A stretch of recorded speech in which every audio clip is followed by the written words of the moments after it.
അംഗരക്ഷകൻ എന്നെ പ്രൊട്ടക്ട് ചെയ്യാനാണ് ശ്രമിച്ചത് എന്ന് മുഖ്യമന്ത്രി പിണറായി വിജയൻ പറയുമ്പോൾ പിണറായിയുടെ മുഖത്ത് പച്ച മലയാളത്തിൽ ചിലതൊക്കെ എഴുതി വെച്ചിട്ടുണ്ട്. പിണറായിയുടെ ഗൺമാൻ അനിൽ കല്ലിയൂരിനെ പ്രൊട്ടക്ട് ചെയ്യുന്നത് പിണറായിയാണ്. കേരളം മുഴുവൻ കണ്ട ക്രൂരമർദ്ദനം സംസ്ഥാനം ഭരിക്കുന്ന മുഖ്യമന്ത്രി മാത്രം കണ്ടില്ല. എന്തേ? ഗൺമാനെ ന്യായീകരിച്ച് മുഖ്യമന്ത്രി രംഗത്ത് വന്നിരിക്കുന്നു. ഈ ന്യായീകരണം നേരത്തെയും നവകേരള യാത്രയിൽ നമ്മൾ കണ്ടതാണ്. ഡിവൈഎഫ്ഐ പ്രവർത്തകർ യൂത്ത് കോൺഗ്രസ് പ്രവർത്തകരെ അതിക്രൂരമായി മർദ്ദിച്ചത് മുഖ്യമന്ത്രി പിണറായി വിജയന്റെ ഭാഷയിൽ രക്ഷാപ്രവർത്തനമായിരുന്നു. ആലപ്പുഴയിൽ നവകേരള സദസ്സിനിടെ KSUക്കാരെ തടഞ്ഞത് പോലീസാണ് എന്ന് മുഖ്യമന്ത്രി പിണറായി വിജയന്റെ പ്രതികരണം. ഗൺമാൻ KSUക്കാരെ മർദ്ദിക്കുന്നത് താൻ കണ്ടിട്ടേയില്ല എന്ന് അദ്ദേഹം പറയുന്നു. യൂണിഫോം ഇട്ട പോലീസുകാരാണ് പ്രതിഷേധക്കാരെ തടഞ്ഞതത്രേ. അംഗരക്ഷകർ തനിക്കൊന്നും സംഭവിക്കാതിരിക്കാനാണ്, നേരത്തെ പറഞ്ഞതുപോലെ എന്നെ പ്രൊട്ടക്ട് ചെയ്യാനാണ് പ്രവർത്തിക്കുന്നത് എന്നാണ് മുഖ്യമന്ത്രിയുടെ വാക്കുകൾ. ആലപ്പുഴയിൽ കഴിഞ്ഞ ദിവസം മുഖ്യമന്ത്രിയെ കരിങ്കൊടി കാണിക്കുകയുണ്ടായി. ഈ വിഷയത്തിന് KSU പ്രവർത്തകർക്ക് മർദ്ദനമേറ്റു. ഇവരെ മർദ്ദിച്ചത് മുഖ്യമന്ത്രിയുടെ ഗൺമാൻ അനിൽ. ഈ അനിൽകുമാറിനെ കുറിച്ചൊന്ന് ചികഞ്ഞാലോ? കാറിൽ നിന്നിറങ്ങി ഗൺമാൻ അനിലും സുരക്ഷാ ഉദ്യോഗസ്ഥനുമാണ് പ്രവർത്തകരെ മർദ്ദിച്ചത്. പോലീസുകാരെ തള്ളിമാറ്റുന്നു, പ്രവർത്തകരെ വളഞ്ഞിട്ട് തല്ലുകയായിരുന്നു. അരൂർ SI തടയാൻ ശ്രമിക്കുന്നു, പക്ഷേ SIയെ പിടിച്ചു മാറ്റുകയായിരുന്നു. ദൃശ്യങ്ങളിൽ പോലീസ് ഉദ്യോഗസ്ഥർ നിലത്ത് വീഴുന്നത് വളരെ വ്യക്തമായിട്ട് നമ്മളൊക്കെ കണ്ടതാണ്, കേരളം മുഴുവൻ കണ്ടതാണ്. ഗൺമാൻ അനിലിന് നേരത്തെയും ഇത്തരത്തിലുള്ള വിമർശനങ്ങൾ ഉണ്ടായിട്ടുണ്ട്. ഇതാദ്യമായിട്ടല്ല. തൊടുപുഴയിൽ ഒരു മാധ്യമപ്രവർത്തകന്റെ സംഭവം ഉണ്ടായപ്പോൾ അദ്ദേഹത്തെ കഴുത്തിന് പിടിച്ച് തള്ളിയതും ഇതേ അനിൽ തന്നെയാണ്. അന്ന് ആ സംഭവം നടക്കുന്ന ആലപ്പുഴ ജനറൽ ആശുപത്രിക്ക് സമീപമായിരുന്നു എന്നാണ് ഓർമ്മ. ആലപ്പുഴയിലെ പ്രതിഷേധക്കാരെ ഒരു കാരണവുമില്ലാതെയാണ് തല്ലിച്ചതച്ചത്. മുഖ്യമന്ത്രിയുടെ വാഹനം കടന്നു പോകുമ്പോൾ യൂത്ത് കോൺഗ്രസുകാർ മുദ്രാവാക്യം വിളിക്കുകയായിരുന്നു. അവരെ അവിടെ ഉണ്ടായിരുന്ന പോലീസുകാർ പിടിച്ചുമാറ്റി. അതോടെ അവിടെ ക്രമസമാധാന പ്രശ്നങ്ങളൊന്നുമില്ല, എല്ലാം കഴിഞ്ഞു. അതിന് തൊട്ടു പിന്നാലെയാണ് മുഖ്യമന്ത്രിയുടെ വാഹനവ്യൂഹം വരുന്നത്. ആ വാഹനവ്യൂഹത്തിലെ കറുത്ത യൂണിഫോം ഇട്ട പോലീസുകാർ റോഡിലേക്ക് ഇറങ്ങി വന്നത്. ലാത്തി കൊണ്ട് അവർ അടിയും തുടങ്ങി. അതിനൊപ്പമാണ് മുഖ്യമന്ത്രിയുടെ ഗൺമാനായ അനിലും സംഭവ സ്ഥലത്തെത്തുന്നത്. പ്രാദേശിക ക്രമസമാധാന പ്രശ്നത്തിൽ ഇടപെടാൻ ഒരു ഗൺമാന് അവകാശമുണ്ടോ എന്ന ചോദ്യത്തിന് ഇവിടെ വളരെയധികം പ്രസക്തിയുണ്ട്. മുഖ്യമന്ത്രിയുടെ സുരക്ഷ അത് മാത്രമാണ് അദ്ദേഹം നോക്കേണ്ടത്. അതുകൊണ്ട് തന്നെ മുഖ്യമന്ത്രിയുടെ വാഹനവ്യൂഹം കടന്നുപോയ ശേഷം അനിൽ നടത്തിയ ആ പ്രവർത്തനത്തെ മർദ്ദിക്കാൻ കൂട്ടുനിന്നതിനെ എന്ത് എന്ന് പറയാൻ സാധിക്കും? ആ പ്രവർത്തനത്തിന് എന്ത് പേരിലാണ് വിളിക്കാൻ സാധിക്കുക?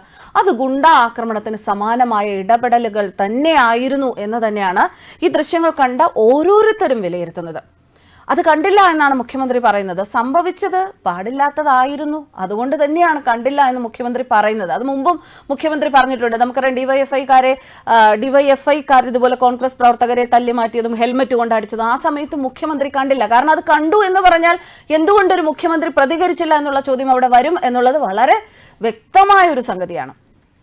ഇവിടൊക്കെ സംഭവിക്കുന്നത് പോലീസ് നിയമങ്ങളുടെ ലംഘനം തന്നെയാണ്. എന്നാൽ ഈ പറയുന്ന ഗൺമാനെതിരെ എന്തെങ്കിലും നടപടിയെടുക്കുമോ? ഇല്ല. മുഖ്യമന്ത്രിയുടെ വാഹനവ്യൂഹത്തിലെ സുരക്ഷാ ജീവനക്കാർ നടുറോഡിൽ നിയമം കയ്യിലെടുക്കുന്നത് ചട്ടവിരുദ്ധമാണ് എന്നെല്ലാവർക്കും അറിയാം. പ്രകോപനമില്ലാതെ ആക്രമണം കാണിക്കുകയായിരുന്നു ഇവരെല്ലാം. അതുകൊണ്ട് തന്നെ സാധാരണ രീതിയിൽ ഒരു നടപടി എടുക്കണം. പക്ഷെ അതൊന്നും ഇവിടെ സംഭവിക്കില്ല. ഇതും രക്ഷാപ്രവർത്തനമായി കണക്കാക്കി അതിനും അംഗീകാരം കൊടുക്കുക തന്നെ ചെയ്യും എന്ന് വിലയിരുത്തലുകൾ വരുന്നു. മുഖ്യമന്ത്രി പോകുന്നിടത്തെല്ലാം മുഖ്യമന്ത്രി ഒപ്പം പോവുക, മുഖ്യമന്ത്രിയുടെ മാത്രം കാര്യങ്ങൾ നോക്കുക, അതൊക്കെയാണ് ഒരു ഗൺമാന്റെ ജോലി എന്നിരിക്കെ അദ്ദേഹം എന്തിനാണ് ഇങ്ങനെ ഒരു മർദ്ദനത്തിന് വന്നത് എന്ന ചോദ്യം ബാക്കി. പിണറായി വിജയന് വേണ്ടി ഫേസ്ബുക്കിലൂടെ പ്രചരണം നടത്തിയെന്നാരോപിച്ച് ഈ ഗൺമാനെതിരെ 2014 ഒരു അന്വേഷണം വന്നിരുന്നു. ഒരുപാട് നാളായി ഈ പിണറായിയുടെ ഗൺമാനാണ് അനിൽ കല്ലിയൂർ എന്നാൾ. പിണറായിയുടെ വിശ്വസ്തനാണ്. പിണറായി മുഖ്യമന്ത്രിയാകുന്നതിന് മുൻപും ഇവർ തമ്മിൽ സൗഹൃദമുണ്ട്. പിണറായി വിജയനൊപ്പം നിൽക്കുന്ന ചിത്രങ്ങൾ, മറ്റ് രാഷ്ട്രീയ പാർട്ടികളെ അവഹേളിച്ചൊക്കെയുള്ള അനിലിന്റെ പോസ്റ്റുകൾ, ഇതൊക്കെ പലപ്പോഴും വിമർശന വിധേയമായിട്ടുള്ളതാണ്. SI ആയ അനിൽ പോലീസ് ചട്ടങ്ങൾ ലംഘിച്ചു എന്നാണ് അന്ന് അനിലിന് നേരെ പലപ്പോഴും ഉയർന്നിട്ടുള്ള ആരോപണം. പിണറായി വിജയന് വേണ്ടി നിരന്തരം വാർത്തകൾ, അതും ഫേസ്ബുക്ക് വഴി വാർത്തകൾക്കൊപ്പം ചിത്രങ്ങളൊക്കെ ഇദ്ദേഹം കൊടുക്കുന്ന ഒരു പതിവുണ്ട്. അത് പലപ്പോഴും ശ്രദ്ധയിൽപ്പെട്ടിരുന്നതാണ്. അതിനുശേഷമാണ് ഇതൊക്കെ പുറത്തു വന്നപ്പോഴാണ് ഇയാൾക്കെതിരെ അന്വേഷണത്തിന് ഉത്തരവിട്ടത്. പക്ഷേ ഇതിൽ തെളിവൊന്നും കിട്ടിയില്ല. അതോടെ കുറ്റവിമുക്തനായി. പിണറായി മുഖ്യമന്ത്രിയായി വന്നപ്പോൾ അനിലിന് ഒരു പ്രധാന സ്ഥാനം കൊടുത്ത് തൊട്ടടുത്ത് അദ്ദേഹം ഇരുത്തുകയും ചെയ്തു. നമുക്കറിയാം, വിമാനത്തിന്റെ വിഷയം, മുഖ്യമന്ത്രി പിണറായി വിജയനെതിരെ അന്നും യൂത്ത് കോൺഗ്രസ് പ്രവർത്തകർ പ്രതിഷേധിക്കുകയും മുദ്രാവാക്യം വിളിച്ച സംഭവത്തിലൊക്കെ പരാതി പറഞ്ഞ് മുന്നിൽ വന്നത് ഈ ഗൺമാൻ തന്നെയായിരുന്നു. ആക്രമിച്ച് കൊലപ്പെടുത്താൻ ശ്രമിച്ചു, തടയാൻ ശ്രമിച്ച ഗൺമാൻ അനിൽകുമാറിനെ ദേഹോപദ്രവം ചെയ്തു, അവിടെയും ഔദ്യോഗിക കൃത്യനിർവഹണത്തിന് പാളിച്ചകൾ വരുത്തി എന്നൊക്കെയാണ് അന്നെല്ലാം FIRൽ ഉണ്ടായിരുന്നത്. നെടുങ്കണ്ടത്ത് മുഖ്യമന്ത്രിയും മന്ത്രിമാരും പങ്കെടുത്ത നവകേരള സദസ്സിന്റെ ചിത്രം എടുക്കുന്നതിനിടെ ഒരു പത്ര ഫോട്ടോഗ്രാഫർ ഇദ്ദേഹത്തിന്റെ അടി വാങ്ങിച്ചു എന്നും കേൾക്കുന്നുണ്ട്. മുഖ്യമന്ത്രിയുടെ ഗൺമാൻ അനിൽ കല്യൂരിനെതിരെ നടപടി ആവശ്യപ്പെട്ട് പലരും രംഗത്ത് വരുന്നുണ്ട്. പക്ഷേ ഒന്നും നടക്കില്ല എന്ന് ഈ പരാതി കൊടുക്കുന്നവർ തന്നെ വളരെ വ്യക്തമായി പറയുന്നുണ്ട്. എന്തായാലും ഇത്തരത്തിലുള്ള ഗുണ്ടാ സംഘങ്ങളോടൊപ്പമാണ് രക്ഷാപ്രവർത്തനം നടത്തി മുഖ്യമന്ത്രി മുന്നോട്ട് പോകുന്നത് എങ്കിൽ നവകേരള സദസ്സിന്റെ ഖ്യാതി അത് വളരെ വലുതായി തന്നെ കേരളം നാളെ ഒരു സമയത്ത് ചിത്രീകരിക്കും എന്നുള്ള കാര്യത്തിൽ യാതൊരു സംശയവുമില്ല.